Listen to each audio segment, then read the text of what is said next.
ഈശോമിശിഹായ്ക്ക് സ്തുതിയായിരിക്കട്ടെ. സങ്കീർത്തനം 11. നീതിമാന്റെ ആശ്രയം. ഞാൻ കർത്താവിൽ അഭയം തേടുന്നു. നീതിമാൻ എന്നും അഭയം തേടേണ്ടത് ദൈവത്തിലാണ്. നാം ഓരോരുത്തരും ദൈവത്തിൽ ആശ്രയം വയ്ക്കണം. തീർച്ചയായിട്ടും ജീവിതത്തിൽ ഒരുപാട് സഹനങ്ങൾ, കഷ്ടതകളിലൂടെയൊക്കെ നമ്മൾ കടന്നു പോകേണ്ടി വന്നാലും നമ്മെപ്പോഴും നീതിമാന്മാരായിരിക്കണം. എങ്കിൽ തീർച്ചയായിട്ടും നമ്മുടെ ആശ്രയം അത് ദൈവത്തിൽ തന്നെയായിരിക്കും. 3-ാമത്തെ വചനം ഇപ്രകാരമാണ്: അടിത്തറ തകർന്നാൽ നീതിമാൻ എന്തു ചെയ്യും? ജീവിതത്തിൽ നീതിമാനായിരുന്നിട്ടും ഒരുപാട് പ്രതിസന്ധികളിലൂടെ കടന്നു പോകേണ്ടി വരുമ്പോൾ എന്താണ് നാം ചെയ്യേണ്ടത്? ഉൽപ്പത്തി പുസ്തകത്തിൻ്റെ 19-ാമത്തെ അധ്യായത്തിൽ ഇപ്രകാരം നാം കാണും: സോദോമിനെതിരെ ദൈവത്തിൻ്റെ ക്രോധം ജ്വലിക്കുന്നതാണ്. അവിടെ അധിവസിച്ചിരുന്ന ലോത്ത് എന്ന നീതിമാനായ മനുഷ്യൻ അവിടെ നടമാടിയിരുന്ന ഒരുപാട് ദുഷ്ടതകളും തിന്മകളും കണ്ട് ഒരുപാട് മനസ്സ് വിഷമിച്ച് കരയുന്ന ഒരു വ്യക്തിയാണ്. അവിടെ ആ നീതിമാനെ രക്ഷിക്കുവാനായിട്ട് ദൈവം അത്ഭുതകരമായിട്ട് ഇടപെടുന്നത് നമുക്കറിയാം. എന്നാൽ ദുഷ്ടരെല്ലാവരെയും തന്നെ അവിടുന്ന് നശിപ്പിക്കുകയും ചെയ്യുന്നുണ്ട്.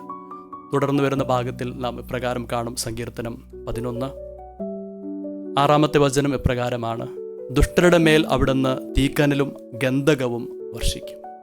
നീതിമാന്മാരെ രക്ഷിക്കും, എന്നാൽ തീർച്ചയായിട്ടും ദുഷ്ടർക്ക് അവിടുന്ന് അവരുടെ പ്രവർത്തികൾക്കനുസരിച്ചുള്ള പ്രതിഫലം നൽകുകയാണ്.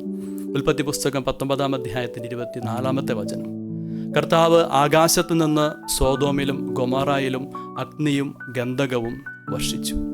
തീച്ചൂളയിൽ നിന്നെന്ന പോലെ ആ പ്രദേശങ്ങളിൽ നിന്നെല്ലാം പുക പൊങ്ങുന്നത് കാണാമായിരുന്നു. നീതിമാൻ ഒരുവനെ ഉള്ളെങ്കിലും തീർച്ചയായിട്ടും ദൈവം അവനെ രക്ഷിക്കും.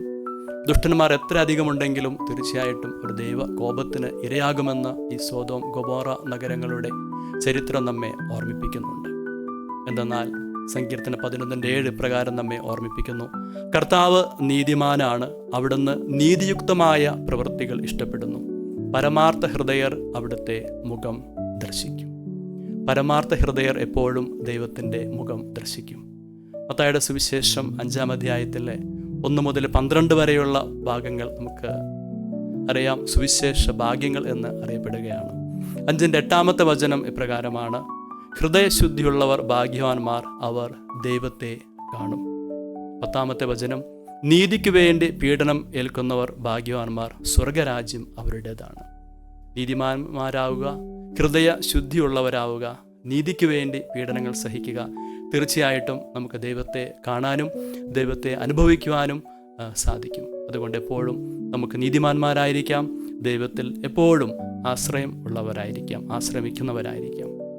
നമ്മുടെ കർത്താവ് യേശു മിശിഹായുടെ കൃപയും പിതാവായ ദൈവത്തിൻ്റെ സ്നേഹവും പരിശുദ്ധാത്മാവിൻ്റെ സഹവാസവും എല്ലാവരോടും കൂടെ ഉണ്ടായിരിക്കട്ടെ, ഇപ്പോഴും എപ്പോഴും എന്നേക്കും.